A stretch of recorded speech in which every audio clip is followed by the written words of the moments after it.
The wind howled across the empty desert as Caleb Mercer tightened his grip on the rusted gate. The sign hanging crooked above it creaked with every gust, barely holding together after decades of neglect. Black Hollow population 312, the faded letters read. But Caleb already knew the truth. Population 0. At least, that's what everyone had told him before he spent his very last $100 buying the abandoned ghost town nobody else wanted. What he didn't know was that someone inside Black Hollow had been waiting for him. Before we begin, take 1 second to like the video and subscribe to the channel. Stories like this take heart, time, and passion to create, and your support helps keep these emotional journeys alive. Now settle in, because this story will stay with you long after it ends.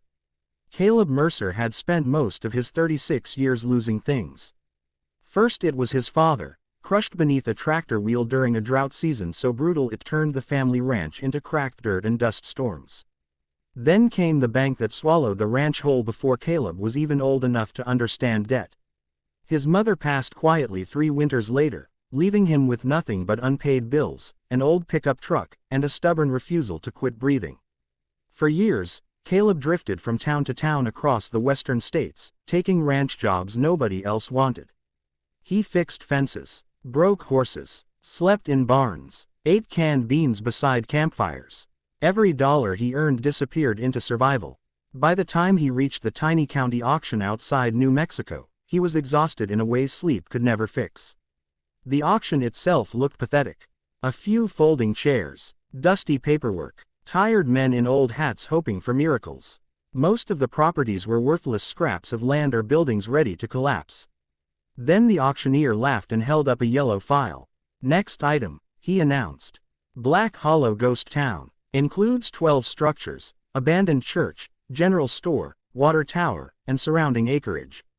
Starting bid, $100. The crowd burst into laughter. Haunted place, someone muttered. Place should have burned down years ago. Waste of money. Caleb almost ignored it too. But something about the photograph attached to the file caught his eye. The town looked lonely, forgotten, like it understood him. $100, the auctioneer repeated. Any takers? Silence. Caleb looked down at the worn envelope in his jacket pocket. $106. Everything he had left in the world. His brain screamed not to do it. But his heart whispered something else. Sold, Caleb said quietly. The room erupted with chuckles. One old rancher leaned toward him. You just bought yourself a graveyard, son.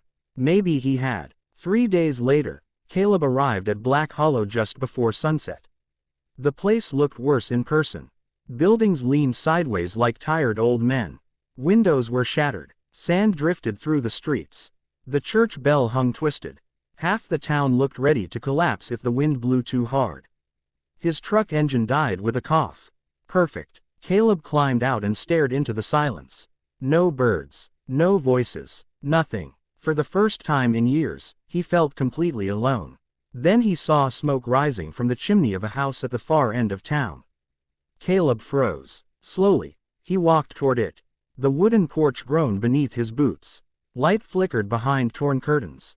He knocked once. No answer. He knocked again. Then the door opened halfway, and the barrel of a shotgun appeared inches from his chest. An elderly woman stood behind it with silver hair tied tightly behind her head. Her eyes were sharp as broken glass. You ain't welcome here, she said. Caleb raised both hands carefully. Easy, ma'am. I own this town. The woman stared at him for several seconds. Then, from somewhere deeper inside the house, a little girl's voice spoke. Grandma. Who is it? Caleb's eyes widened. The woman hesitated, and that was the moment everything changed. Her name was Eleanor Whitaker. She was 72 years old and carried grief in every wrinkle on her face. The little girl behind her was Rosie, her 9-year-old granddaughter with tangled brown curls and enormous frightened eyes. Inside the house were 3 more people. A middle-aged man named Walter, whose injured leg forced him to walk with a cane. His wife June, and a teenage boy named Eli who barely spoke at all. 5 people, living secretly inside an abandoned ghost town for nearly 7 years. Caleb couldn't believe it. You've been here this whole time? He asked. Eleanor lowered the shotgun slightly. Where else were we supposed to go? The story came out slowly over coffee and suspicion. Years earlier, Black Hollow had nearly died after the railroad shut down. Families left one by one until only a handful remained. Then a mining company bought the surrounding land, promising jobs that never came. Eventually taxes buried everyone, but Eleanor's family had nowhere left to go. Walter's injury made work impossible. June battled illness. Eli's father disappeared after a gambling debt turned dangerous. Rosie's parents died in a highway accident. So they stayed, hidden, forgotten, surviving on canned food, trapped rainwater, and whatever they could grow behind the old church. "Why didn't you ask for help?" Caleb asked quietly. Walter laughed bitterly. From who? That night Caleb slept inside the abandoned sheriff's office using his coat as a blanket. The wind rattled broken windows while his thoughts spun endlessly. He had bought the town hoping maybe he could fix one broken thing in his life. Instead, he found broken people. The next morning, Caleb made a decision that scared him more than poverty ever had. He stayed. At first, Eleanor hated the idea. "You'll leave eventually," she told him flatly. "Everybody leaves." But Caleb surprised her. He repaired the water pump using salvaged parts from the old gas station. He cleared debris from the streets. He fixed roofs before the coming winter. Every sunrise brought more work. And slowly, something strange happened. Black Hollow started breathing again. Rosie followed Caleb everywhere. She watched him repair fences and asked endless questions. "You think ghosts are real?" she asked one evening. Caleb smiled faintly. "Maybe. You scared of them?" "No," he said. "I think lonely things are sadder than scary." The little girl thought about that for a long moment. Then she slipped her tiny hand into his. Nobody had held Caleb's hand since he was a child. Weeks passed. Then months. For the first time in decades, Caleb began feeling something dangerous. Hope. But hope has a way of attracting trouble. One afternoon, 3 black SUVs rolled into town throwing dust across the streets. Men in expensive boots stepped out. Their leader introduced himself as Martin Granger, representative of Red Mesa Development. "We own the surrounding land," he explained smoothly. "And now that someone legally purchased Black Hollow, we'd like to buy it from you." "How much?" $10,000. To Caleb, it sounded like fortune itself. $10,000 could change everything. But something about Granger's smile felt rotten. "What do you want with the town?" Caleb asked. Granger glanced around. "There's lithium under these hills. A lot of it." Caleb's stomach tightened. "Mining. Bulldozers. Demolition. Black Hollow wouldn't survive, neither would the family living inside it." "I'm not selling," Caleb said. Granger's smile vanished. Instantly. "You should think carefully," he replied. "Places like this tend to have accidents." The SUVs disappeared into the desert. That night Eleanor sat quietly beside Caleb outside the church. "You should take the money," she said softly. Caleb shook his head. "You need it. So do you." Eleanor stared into the darkness for a long time. Then tears filled her eyes.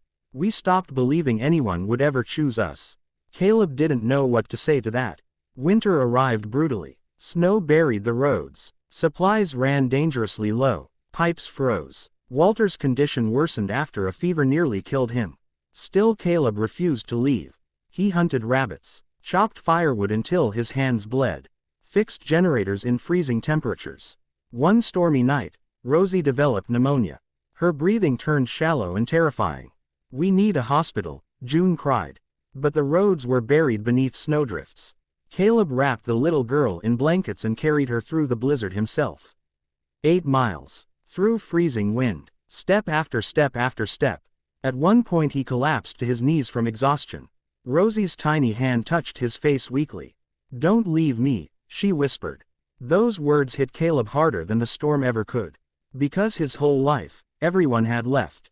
His father, his mother, friends, home, dreams. Everything disappeared eventually. But not this time. He forced himself back up. And somehow, just before dawn, he reached the highway where a passing truck spotted them. Rosie survived, but Caleb nearly didn't. When he finally woke in the hospital days later, he found Eleanor sitting beside his bed. She looked older somehow, softer too. "You stubborn fool," she whispered. Caleb managed a weak smile. Eleanor took his hand carefully. "Your family now," No one had ever said those words to him before. Spring returned to Black Hollow with warm winds and wildflowers pushing through cracked streets. Then something incredible happened. People started coming back. An old mechanic who once grew up there returned after hearing rumors someone was rebuilding the town. Then came a widow looking for peace. A veteran searching for purpose. A young couple trying to escape city debt. Caleb welcomed them all. Together they repaired buildings, reopened the general store, restored the church bell, and planted gardens. Black Hollow stopped being a ghost town. It became a refuge, a place for forgotten people to start over. But Martin Granger wasn't finished. One evening Caleb found the church spray painted with threats. Leave now. 2 nights later, the water tower exploded in flames. The town panicked. We can't fight men like that, Walter warned. Maybe he was right. Red Mesa had lawyers, money, influence. Caleb had stubbornness and a town full of wounded souls. Still, he refused to surrender. Then Rosie gave him an idea. The little girl stood beside him watching the sunset one evening. Why don't you tell people the truth? She asked. Caleb frowned. What truth? That this place saved us.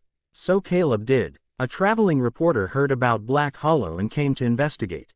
She expected another failed desert story. Instead, she found families rebuilding lives together. Her article spread everywhere. Ghost Town gives forgotten families a second chance. Donations poured in. Volunteers arrived. Even veterans organizations offered support restoring homes. Suddenly Red Mesa faced public backlash. The company quietly withdrew their plans months later. Black Hollow was safe. The night the town celebrated, lanterns glowed across every street. Music echoed from the rebuilt saloon. Children laughed beneath the stars.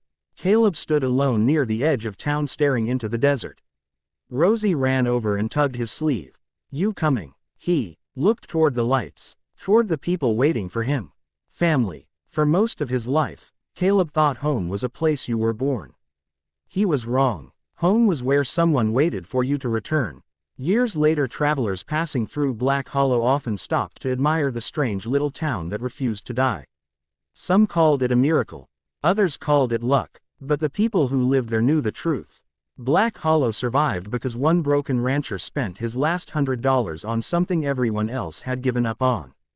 And in saving that town, he finally saved himself. If this story touched your heart, don't forget to like the video, subscribe to the channel, and share it with someone who needs a reminder that even the most forgotten places, and the most forgotten people, can still find hope again.